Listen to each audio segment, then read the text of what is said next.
Okay, who likes their jewelry big and loud?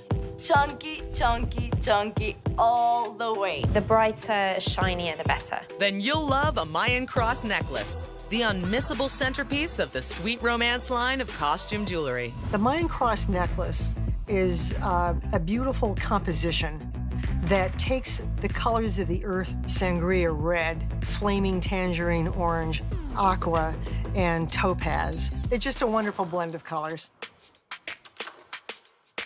Shelley Cooper's lifelong passion for historical jewelry led her to start Sweet Romance, where she brings antique jewelry, those dazzling, showy costume pieces made popular by Hollywood starlets of a different era, back into fashion. The Hollywood stars of the 1950s wore a lot of costume jewelry, and this really helped to set trends among the wider population. Early on, Sweet Romance began taking the ideas from old jewelry, the silhouettes, the colorations, the palettes. The Maya necklace takes its inspiration, as you may have guessed, from the jewelry of the Maya culture, specifically the Yucatan of Mexico. Today, you'd be forgiven for thinking the big cross centerpiece represents Christianity, but its true symbolism predates Jesus by hundreds of years. Actually, the Mayan cross is a symbol of the tree of life, and it was really, really important for the culture of the Mayans. They regarded the cross as a symbol through which one could receive divine inspiration. Shelley's inspiration is simply history, and each piece begins as a hand-drawn design sketch, followed by a consultation with her team.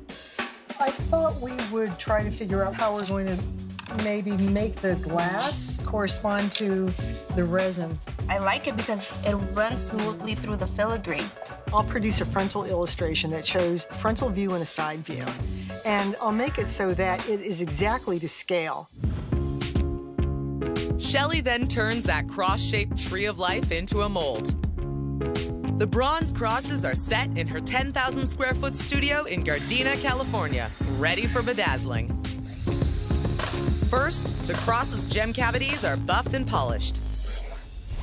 Then, colorful top-secret liquid enamels are mixed before being skillfully dropped into the cavities.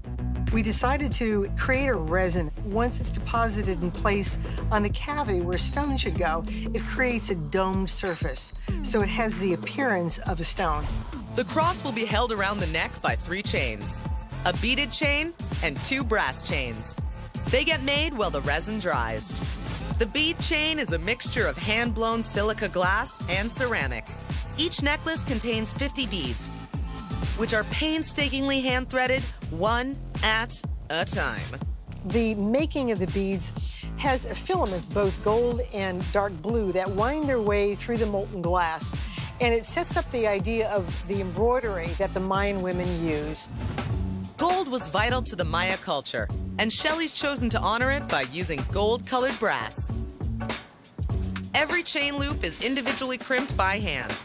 To cap the chain off, dozens of glass crystals are meticulously glued in for extra sparkle. It's really like colorful, and I think it gives you more personality. When the necklace is done, it'll weigh about 4 ounces. But when you own the room, who's counting? The whole focus of your look is gonna be the Mayan cross. So you should wear it with something white, maybe a white dress or maybe a white top, something like that. Finally, all 3 chains are gathered and threaded through the eye-catching Maya cross.